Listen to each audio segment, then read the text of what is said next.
Deep within the murky swamps of rural South Carolina lurks a creature which lays in wait, hidden in plain sight as it stalks helpless teenagers and other unsuspecting victims.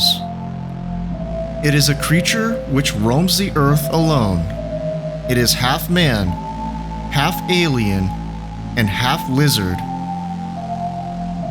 With an appetite for chrome and McDonald's employees, it strikes terror deep into the hearts of the local populace, and whenever spotted, causes guns to fly off the shelves and Home Depots to sell completely out of deadbolts. In the words of late country music legend Jim Nesbitt, if you want to get yourself a little thrill, take a little trip down to Bishopville. As in South Carolina in the county of Lee, the Browntown Road is the place to be, the home of the Lizard Man.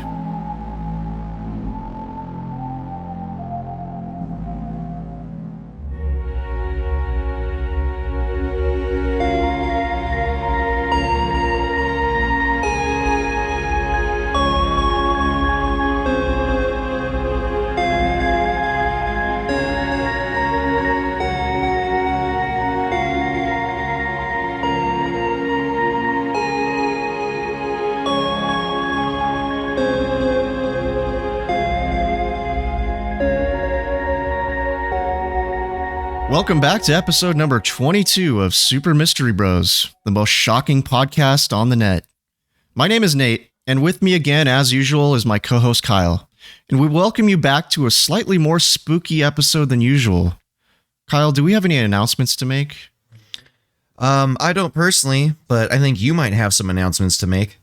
Yeah, so in case you haven't heard, our original Instagram account got permanently suspended. No warning or explanation was given to us. So we have a new one. It's just at Super Mystery Bros. I don't know about you, man, but I don't like this brave new internet world anymore. And I kind of want off this ride, man. Like, I just want to go back to the good old days of the internet and just live in 2006 again. Oh, yeah, man. Who doesn't love dial-up, you know? I didn't have dial-up in 2006, man. I had cable. Yeah, I can't remember. Oh, yeah, man. DSL. There you go. Yeah. Also, this isn't quite our Halloween special. This one's sort of like a hybrid between a regular episode and a Halloween special. But our official, actual Halloween special is going to drop next weekend. So tighten the waist strap on your Huggies for that one, because it's going to be our scariest one to date. Next up on our list, what can our loyal listeners do if they want to help us out this spooky season? Well, Nate, I was thinking it'd be great if our listeners, if you're a fan of carving pumpkins, you can carve Super Mystery Bros right into the front of a pumpkin, right? Stick a candle in it, put it right on your front porch for your whole neighborhood to see. That'll be a great way to get the word out, you know, especially with a good Halloween episode coming up soon. Yeah, kids love this podcast too, so. Oh, yeah. Yeah. All right, man, are you ready to get this one started? Ready. Bishopville, South Carolina. Located kind of in the central part of the state in Lee County, it's a small town where everybody knows each other.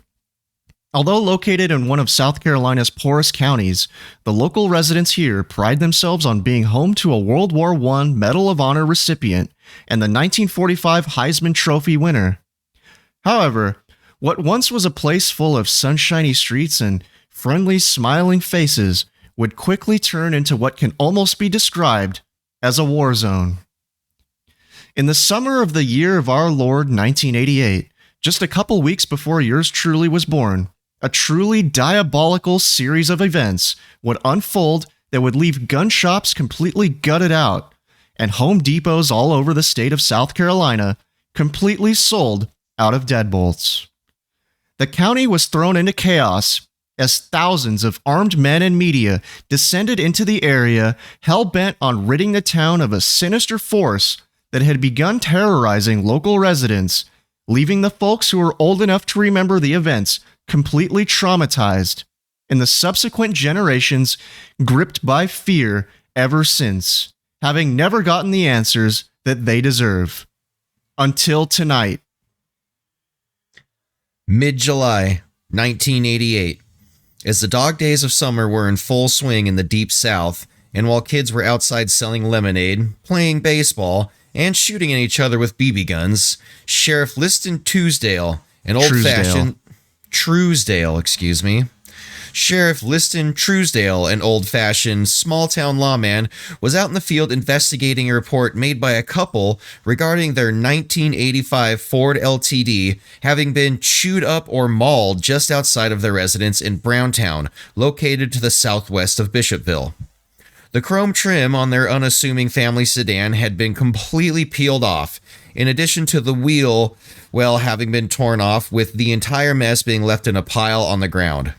In addition, visible claw and tooth marks were also left on the vehicle, having apparently been mauled by someone or something that was lurking in this small town community. Furthermore, strange three-toed footprints were found around the vehicle. Wow, man. All right, so what is a Ford LTD? A Ford LTD is just another one of those 80s looking sedans that you'd never be able to pick out of a lineup in a movie. It's very boxy, nothing flashy, nothing memorable like a Mustang. But fun fact, in 1985, which was the year of their Ford LTD, you could actually get the Ford LTD LX, which, albeit unassuming on the outside, was actually stuffed with a 5-liter Mustang motor, Mustang suspension, and a couple other Mustang parts. So it made for a great little sleeper car. It's like a stealth car, Yeah. Sheriff Truesdale began his investigation by interviewing local Browntown residents, and several of them described seeing a 7-foot-tall lizard man with red eyes in the area. Unsure of what else to do, Truesdale quickly put the word out that if anybody knew anything about the damaged car or this so-called lizard man creature, they should quickly get in contact with him. Quote, "Now, when you've got a creature that's 7 feet tall with red eyes scaring people, you better look into that. I probably collected 10 names, and not one of them had reported it. No one came and volunteered information. I had to pull it out of them," end quote, Truesdale later recalled. In one account, a man by the name of George Holloman stopped at an artesian well on the banks of the Scape ore swamp at 1 a.m. several months earlier to collect some water. Then, he noticed something at first he mistook as a dead tree laying in the road that suddenly moved off into the swamp, describing it as huge, dark in color, with glowing red eyes. Then, on July 16th, only a matter of days after Sheriff Truesdale's initial investigation, the plot thickened when 17-year-old Christopher Davis, along with his father Tommy Davis, walked into the sheriff's office and told them a story that would send Lizardman Mania into a full-on frenzy. Late one night, a couple weeks prior, young Chris Davis was driving home after his shift at work at the local McDonald's fine fast food dining establishment. Due to it being late, and Chris being an impatient teenager, he decided to take a shortcut down a rural dirt road when his 76 Celica got a flat tire. Should we describe what a 76 Celica looks like, just like the Ford LTD? Sure, I can't think of it off the top of my head, so why don't you describe it? Okay. Gorgeous car, right? Mid 70s, again, very boxy, but this is a 2-door. Your cabin is a little farther back, set behind the wheel well for better balance. It looks like the old Fairlady Z, the old Datsun 280s. Oh yeah, is that the one with those like window shades in the back? Yes. Yes, window? the 76 Celica GT did those have are dope. those. Those are dope. Yeah. So there you go. Chris was mad, as anyone would be, at the prospect of having to change a blown-out tire late in the night, but he did what he had to do. He pulled out the tools, jacked up his car, and threw on the spare tire he had in the back. But upon finishing the job and putting away the tools, he noticed something large and in charge coming his way. Unsure of what he was seeing at first, his puzzlement soon turned to sheer terror as he was shocked and horrified by what he saw. A tall, bipedal, red, glowing-eyed creature with green, scaly skin and 3 clawed hands running on 2 legs toward him and his car. Acting quickly, he jumped back into the car, turned on the ignition, and floored it out of there, undoubtedly sending a cloud of dust in his wake. He had gotten away, or so he thought. Soon after he hauled ass out of there, he felt a thud. The creature had leapt onto the roof of his car and was holding on, determined to not let Chris get away. Like a scene out of some shitty horror movie, Chris began to swerve his car back and forth and then slammed on his brakes. And the creature lost its grip and launched off the front of the car, landing like a limp ragdoll on the ground. By this point, Chris was able to finally speed away and head straight home, his heart pounding and his adrenaline surging at full blast. Davis was so frightened by his encounter that night that, according to him and his father, it took him over 2 hours to calm down enough to tell his parents what had happened. Chris was even administered a polygraph test by the authorities, which he had passed. Quote, "That's the story that he told me, and I believe him. I believed all they said, but I couldn't believe what they were saying," end quote, Sheriff Truesdale said. If I was a hungry lizard humanoid, I would definitely want to eat the guy who smelled like a Big Mac. Oh, yeah.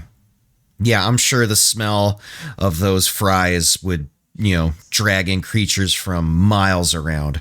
Yep.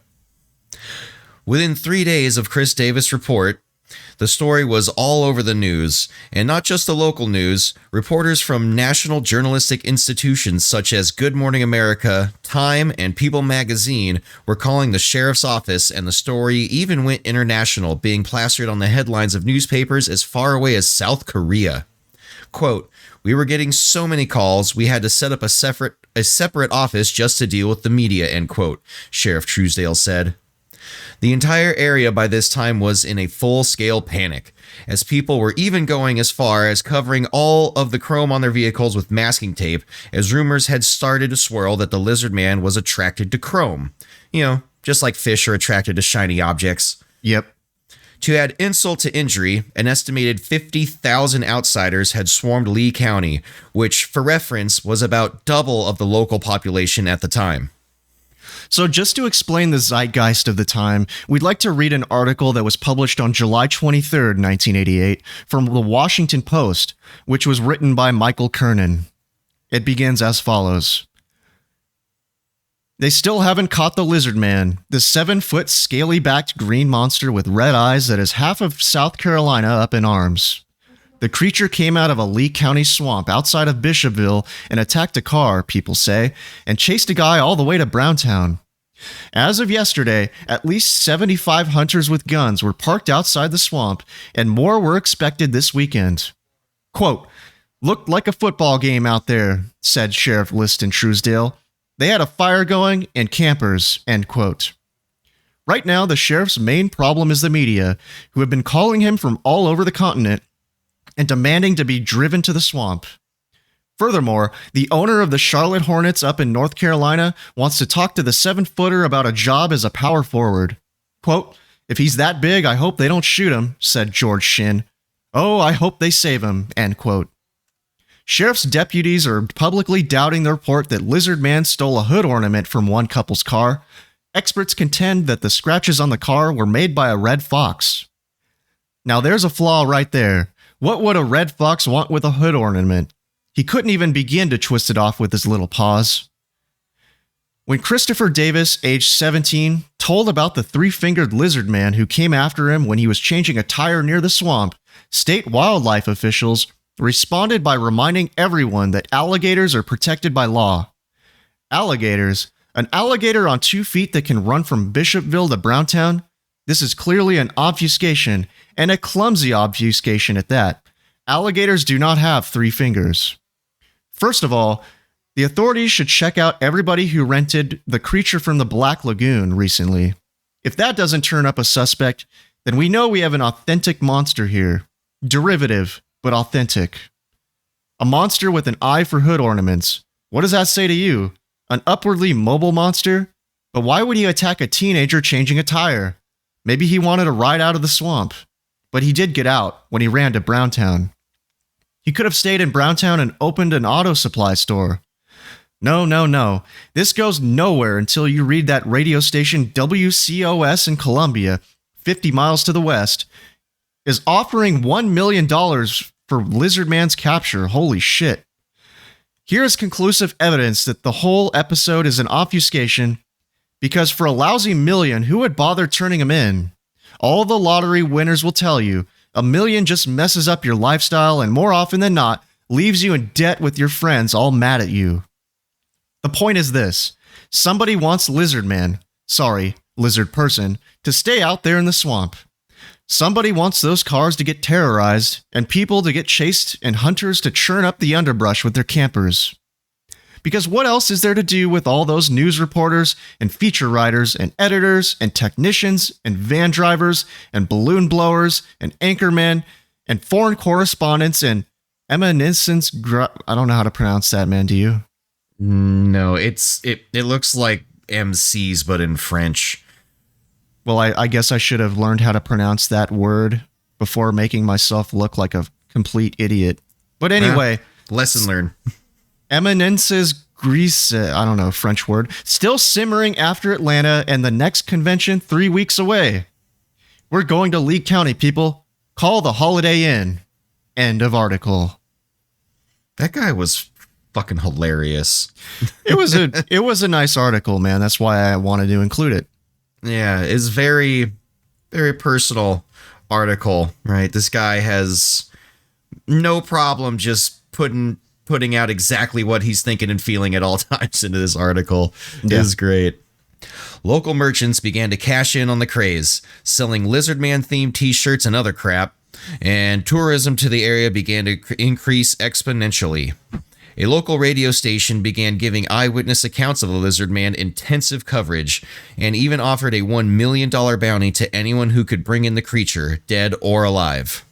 In August of that year, a U.S. Air Force serviceman who was stationed at Shaw Air Force Base near Sumter, South Carolina, reported to local police that he saw the Lizard Man while driving on I-20 on his way to the base. According to his claim, he pulled over and shot the creature in the neck with his handgun and even collected scales and a sample of blood from the beast. But upon being interrogated by the police, he admitted that he had made the entire story up and that Sheriff Truesdale charged him with unlawful possession of a handgun and filing a false police report. What a fucking dumbass. Right? Why would you tell the cops you shot something when you didn't really, if you're in illegal possession of a firearm in your car? I mean, come on. Dumbass alert. Yeah. All in all, more than 12 people saw the Lizard Man in the summer of 1988. Some witnessed the creature crossing the road out in front of their vehicles. Some claimed to have been chased out of the area by it. Others claimed to have heard strange, eerie howling and screeching coming from the swamp.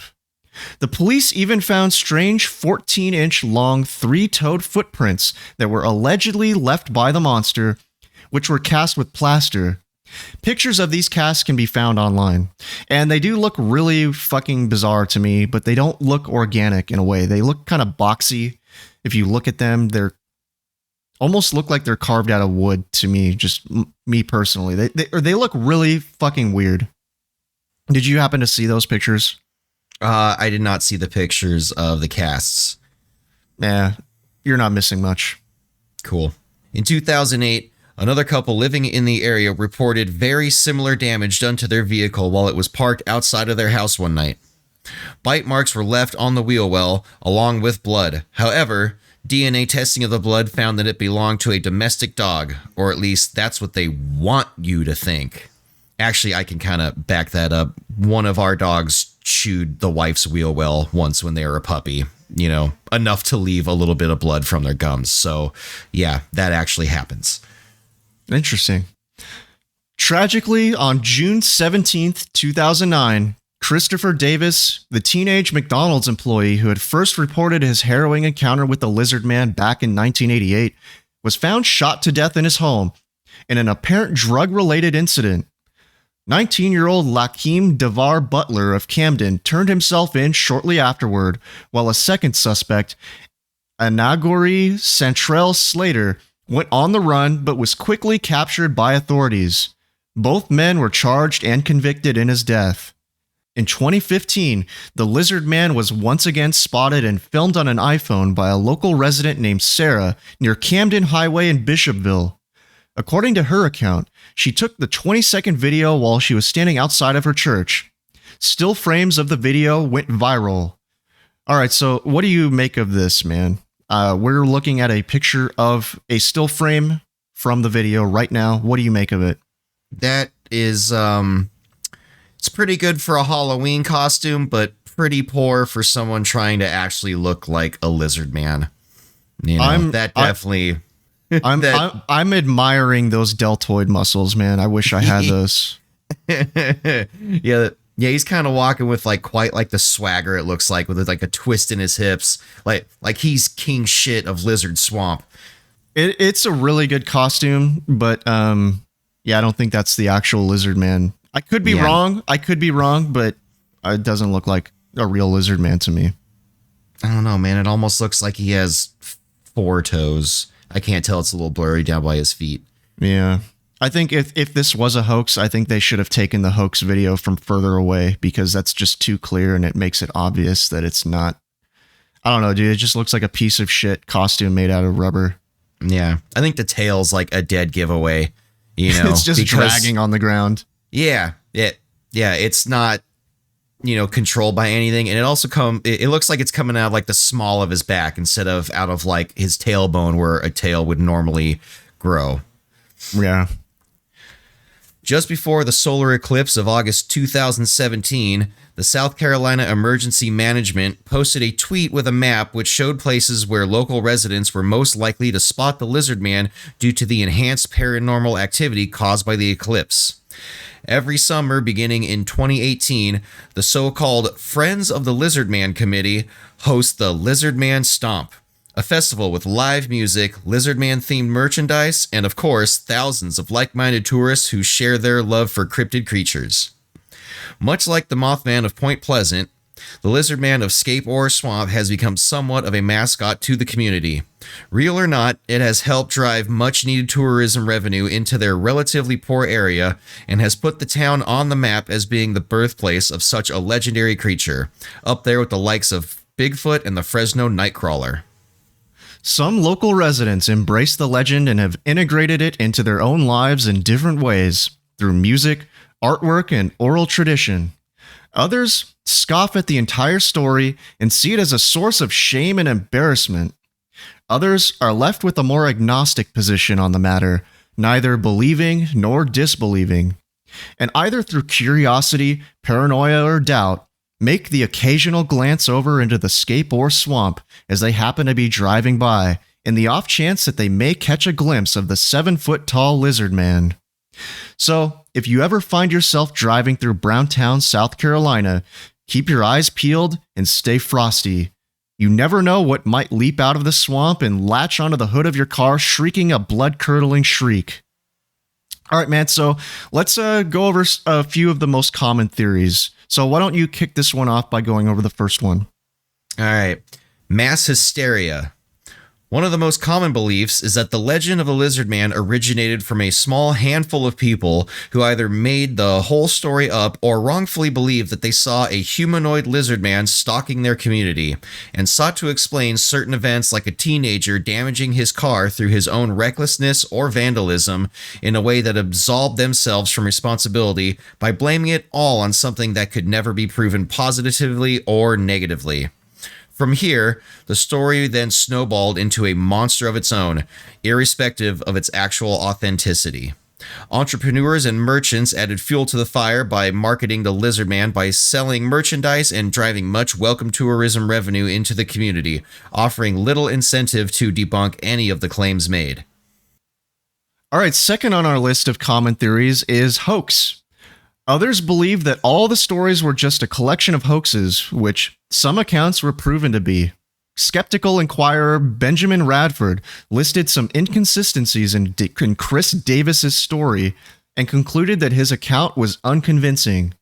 The skeptic claimed that the details of Davis's report changed over time. He also alleged that the teenager gave contradictory accounts about the creature's appearance. Radford argued that it's unlikely that Davis would have noticed details about the creature's features in the dark. He said that Davis's accounts about the creature attacking his car also had contradictions. He concluded that the teenager's claims were likely a publicity stunt organized by a company that reportedly arranged and managed his public appearances. But do you really think that a teenager would do that? Do you really think a teenager back in those days would have... Look, all I'm saying is, do you think that a teenager would do that? Just go on TV and tell lies for money and fame? I mean, I'm kind of skeptical. Yeah. I don't know if I believe that. I don't know if a teenager would just go on TV and tell lies for fame and money. No, the only unbelievable part is that some random kid in some little town has a public appearance manager. Or like a company that manages all of his public appearances. That's pretty dope for a 17-year-old. Yeah, it must be nice. Another common theory is a misidentified Bigfoot. Some people believe that the lizard man of Scape or Swamp may have been a misidentification of a more well-known and more commonly cited cryptid creature, Bigfoot. Due to the creature's tall stature, some have made the assertion that this could have been a Sasquatch that was living in the swamp, and due to living in the swamp, appeared green in color due to moss and algae either growing on its body, or it was using as some sort of camouflage. However, some problems with this argument are the apparent three-toed footprints found near the scenes of two lizard man sightings, an eyewitness description of it having three-clawed hands, when Bigfoot is alleged to have 5 fingers and 5 toes, similar to humans. Furthermore, some eyewitness accounts of the lizard man describe it as having a tail, which Bigfoot does not. What do you think about that theory, man? Yeah, I'm pretty sure Bigfoot does not have a tail. Yeah, I'm not sure either. All right, Yeah. so the fourth theory that we're going to go over is Lizard Man was part of a reptilian race of humanoids. One theory about the Lizard Man of Scape or Swamp is that the creature was one or several of the reported reptilians that allegedly shapeshift into human form.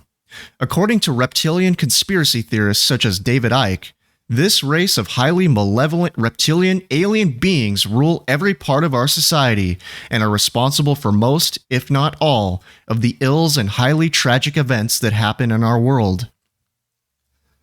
One notable example of an alleged reptilian is Mark the Zuckerberg, CEO of Meta and founder of Facebook, who, to many, doesn't appear completely human and has been on a PR campaign in recent years trying to desperately improve his public image by releasing videos of himself doing normal, everyday human activities, such as searing the flesh of animal carcasses on a human-made barbecue grill, and making outdated Nickelback jokes that somebody else wrote for him in order to prove that he is a human just like you or I, with normal human emotions and a normal human sense of humor.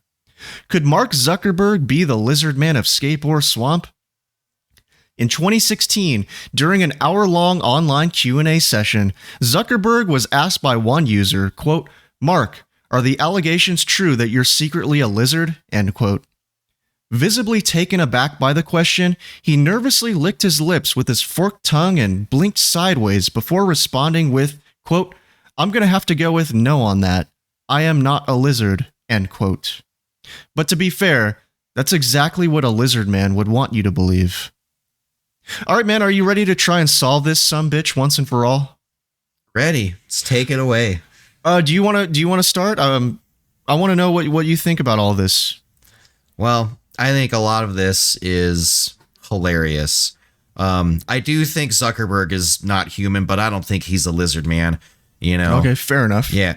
Definitely don't think it's a Bigfoot living in the swamp. You know, the footprints don't match.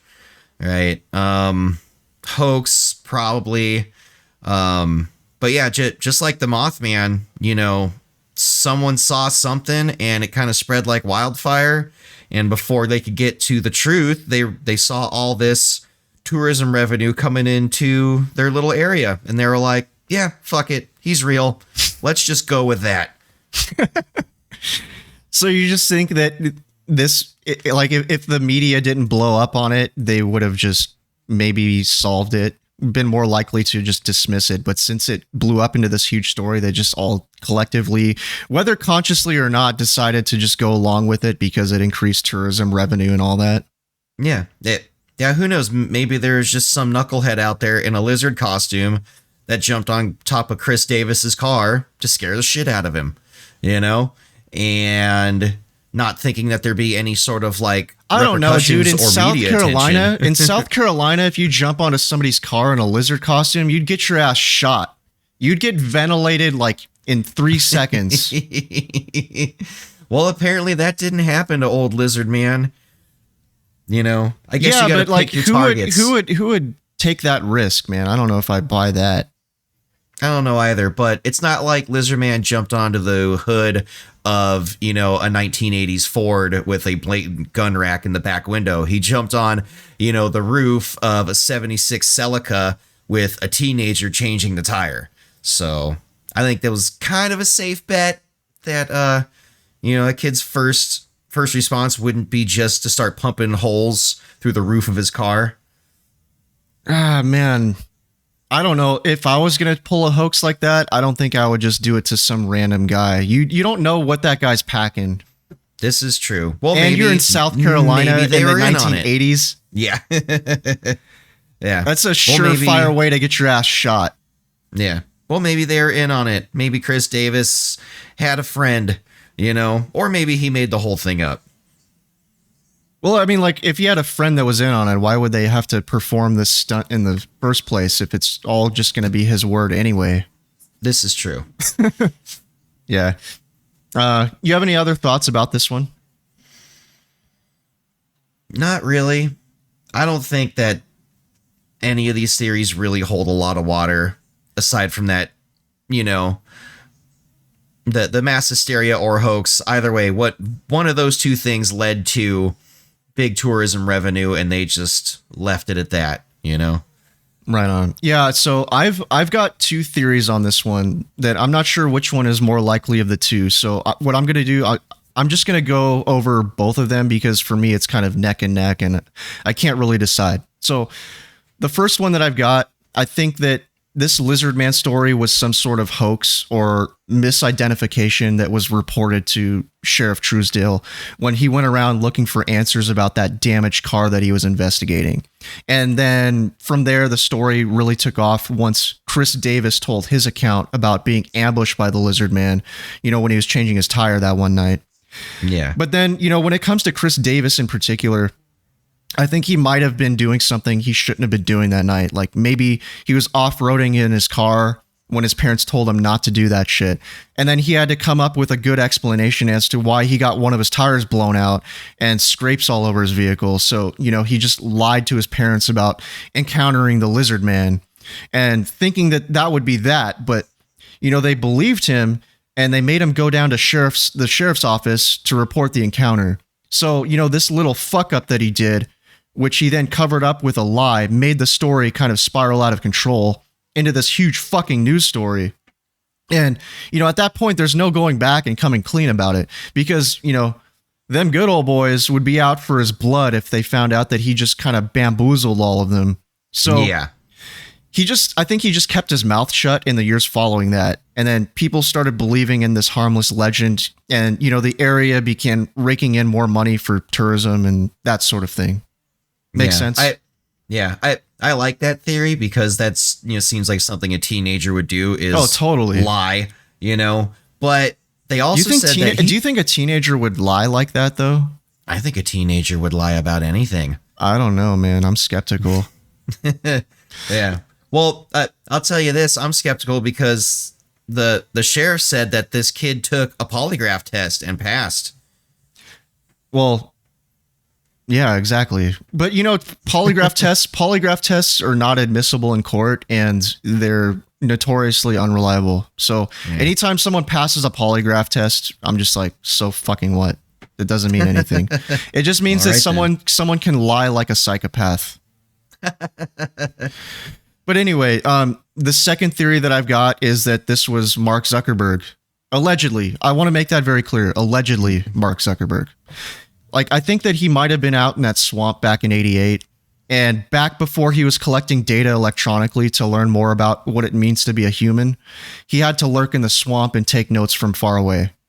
So it would make complete sense to me, because if Mark Zuckerberg is a reptilian and was the lizard man of Scape or Swamp, I think that he would definitely do everything in his power to stop us from doing this episode. So not only does this theory explain who or what the lizard man was, it also explains why our Instagram account was deleted for no reason without explanation.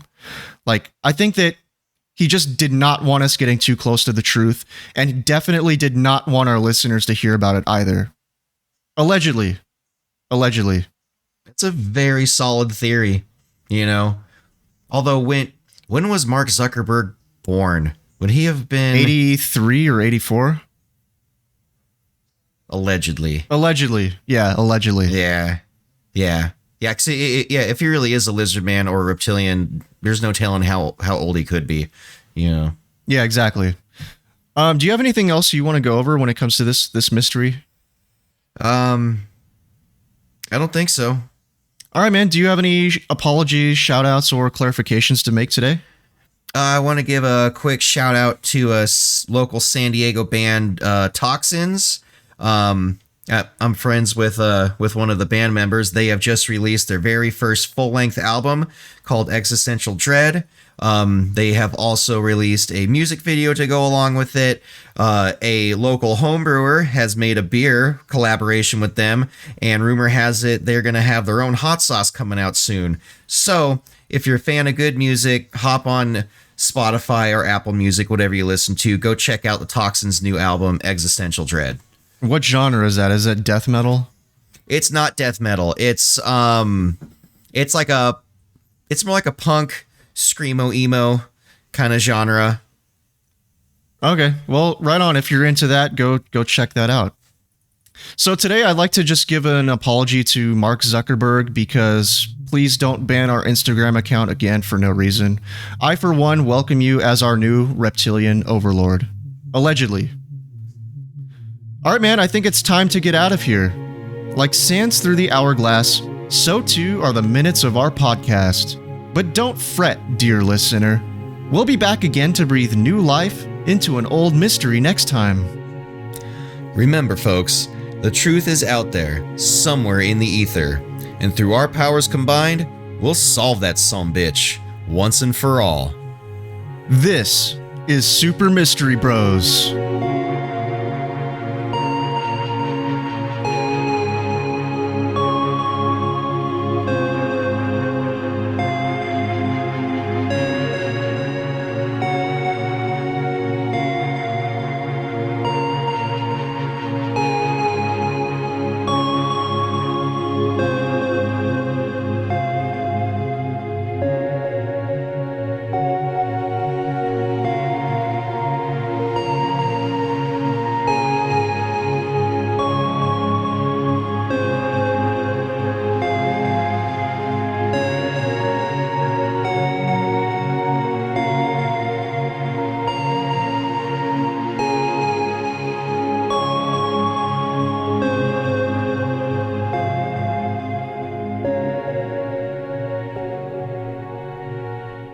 Much better. I still need to fucking enunciate a little more.